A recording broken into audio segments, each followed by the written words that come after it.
नमस्कार मित्रांनो, स्वागत आहे तुमचं एका नवीन कथेमध्ये.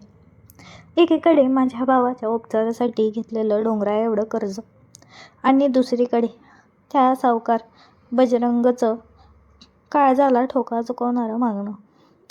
त्या रात्री जेव्हा त्या रांगड्या माणसाचा तो गरम हात माझ्या नाजूक कमरेवरती पडला, तेव्हा माझ्या अंगावर सरसरून काटा आला. एका स्त्रीसाठी ही सर्वात मोठी अग्निपरीक्षा होती. पण त्या एका रात्रीने माझ्या आयुष्याची दिशाच बदलली. चला तर मग ही कथा सुरू करूयात.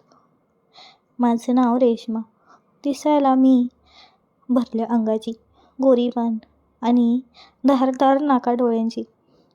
माझं लग्न एका साध्या शेतमजुराशी झालं. सुरुवातीला सर्व काही स्वप्नासारखं होतं, पण नशिबाने फासे उलटून टाकले. माझ्या पतीला सट्टा खेळण्याची चटक लागली होती आणि आमचा सुखी संसार धुळेला मिळाला होता. एके दिवशी मला समजलं की त्याने गावातील सर्वात श्रीमंत आणि दरारा असलेली बजरंग सावकार यांच्याकडून लाखो रुपये घेतले आहेत. बजरंग यांचं नाव जरी काढलं तरी गावातली माणसं रस्ता बदलतात. मजबूत बांधा, रुंद छाती आणि डोळ्यात एक वेगळी चमक. तो खऱ्या अर्थाने एका रांगड्या पुरुषाचं मूर्तिमंत रूप होतं. कर्ज फेडता येत नव्हतं, म्हणून बजरंगाने एक धक्कादायक अट ठेवली. जर 7 दिवस तुझी बायको माझ्या जुन्या हवेलीत राहायला आली तर तुझं सगळं कर्ज आणि व्याज माफ. जेव्हा माझ्या पतीने मान खाली घालून मला ही अट सांगितली, तेव्हा रागाने माझा थरकाप उडाला. पण मनाच्या एका कोपऱ्यात कुठेतरी एक दबलेली इच्छाही होती. लग्नानंतर पतीच्या सट्ट्यापायी मला जे सुख आणि आधार हवा होता तो कधीच मिळाला नव्हता. पतीचं ओझं हलकं व्हावं आणि कुठेतरी स्वतःच्या शरीराची ती तहान शमावी, या विचाराने मी जड अंत करणारे पण मनोमन तयारी दर्शवली. दुसऱ्या दिवशी सावकार स्वतः गाडी घेऊन आले. मी मनातून खूप घाबरले होते, पण शरीरात एक वेगळीच सळसळ जाणवत होती. मी मुद्दाम माझी ती जांभळ्या रंगाची नेटची साडी नेसली होती, जिचा ब्लाऊज पाठीमागून पूर्ण उघडा होता. मला आज काहीतरी मादक दिसायचं होतं. हवेलीत रात्रीचा शांतपणा होता.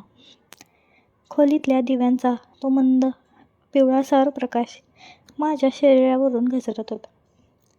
सावकाराची पावलं जवळ येत होती. त्यांचा तो उग्र पुरुषी सुगंध मला वेड लावत होता. त्यांनी मला मागून येऊन माझा हात धरला. त्यांचा तो खडबडीत हात जेव्हा माझ्या नाजूक मनगटावर पडला, तेव्हा जणू माझ्या शरीरातून विजेचा प्रवाह धावला. त्यांनी मला हळूच आपल्या मजबूत मिठीत आवळलं. त्यांचा गरम श्वास माझ्या मानेवरती आदळत होता. ते खोल आवाजात कुजबुजले, रेश्मा, आजवर तुला फक्त दुरूनच पाहिलं होतं. आज तू खरंच माझ्या मिठीत आहेस. त्यांच्या त्या आवाजात एक अशी जादू होती की माझी भीती क्षणात विजळून गेली. त्यांनी माझ्या ओठांवर आपले ओठ टेकवले आणि स्पर्शात इतकी होड होती की मी स्वतःला विसरून गेले. आयुष्यात पहिल्यांदाच कोणीतरी मला इतक्या आवेगान आणि हक्काने स्पर्श करत होता. त्यांनी माझा पदर हळूच खांद्यावरून खाली सरकवला. माझ्या उघड्या त्वचेवर सावकाराची नजर खेळली होती. त्यांनी मला जोरात स्वतःकडे खेचलं. मी लोण्यासारखी त्यांच्या मिठीत विरघळत होते. आमचे देह आता एकमेकांना पूर्णपणे भिडत होते. त्या रात्री सावकारने मला जे सुख दिलं ते माझ्यासाठी अगदी नवीन होतं. मी लाजेने गालातल्या गालात हसत होते. सकाळी जेव्हा ते निघून गेले तरी माझ्या अंगावर त्यांचा स्पर्श अजूनही ताजा होता. आता मला त्या रांगड्या स्पर्शाची ओढ लागली होती. पण खरी परीक्षा तर तेव्हा येणार होती जेव्हा माझा स्वतःचा नवरा आपल्या या खेळात एक मूक प्रेक्षकासारखा समोर उभा राहणार होता. त्या पावसाळी रात्री नेमकं काय घडलं, चला जाणून घेऊया. बाहेर पावसाची रिपझिप सुरू होती. मी मुद्दामून आज लवकर अंघोळ उरकली. अंगावर थंड पाणी टाकताना मला सतत सावकारच्या त्या हातांची आठवण येत होती. अंघोळ झाल्यावर मी माझा लाल रंगाचा पारदर्शक गाऊन घातला. ओले केस पाठीवरती मोकळे सोडले.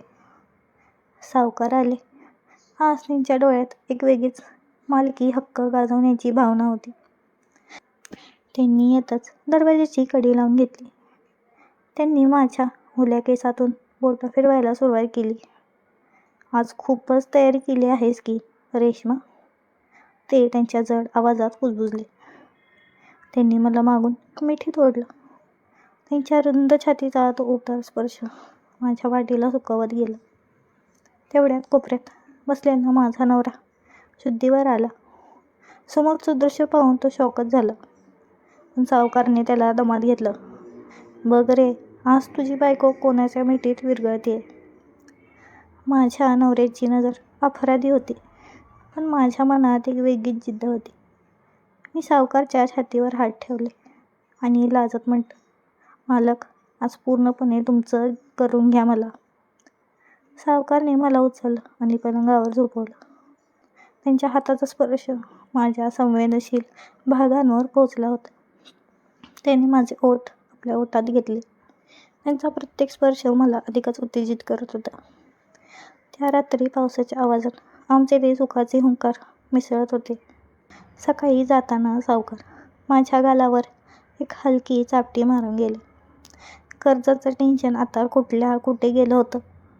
आता उरलं होतं ते फक्त शरीराचं समाधान आणि सावकाराबद्दलचं ते अजब आकर्षण. पण हा खेळ इथे संपणार नव्हता. सावकाराने जाताना माझ्या कानात एक अशी गोष्ट सांगितली ज्याने माझ्या पायाखालची जमीन सरकली. सावकार म्हणाले, रेश्मा, मी तुला फक्त काही रात्रींसाठी नाही तर आयुष्यभरासाठी आपल्या हवेलीत मालकीण म्हणून पाहू इच्छितो. तुझ्या या नालायक नवऱ्याने तुला पैशासाठी गहाण ठेवलं, पण मी तुला सन्मान देईन. त्या पावसा रात्री आम्ही दोघेही एकमेकात असे गुंतलो होतो की जगाचा विसर पडला होता. पहाट झाली. सावकार जाण्यासाठी उठले. त्यांनी माझ्या कपाळावर चुंबन घेतलं. मी विस्कटलेल्या केसांनी अर्ध्या उघड्या शरीराने पलंगावरती पडले होते. माझ्या चेहऱ्यावर एक विजयी स्मितहास्य होतं. आता मी फक्त एक सामान्य मजुराची पत्नी नव्हते, तर मी सावकाराच्या आयुष्याची खऱ्या अर्थाने मालकीण बनले होते. आमचं हे गुपित जगासाठी कदाचित चुकीचं असेल, पण आमच्यासाठी ही एका नव्या आयुष्याची सुरुवात होती. मित्रांनो, तुम्हाला ही कथा कशी वाटली हे मला कमेंटमध्ये नक्की सांगा. अशाच नवीन कथा ऐकण्यासाठी माझ्या चॅनलला नक्की सबस्क्राईब करा. भेटूया पुढच्या व्हिडिओमध्ये. तोपर्यंत धन्यवाद.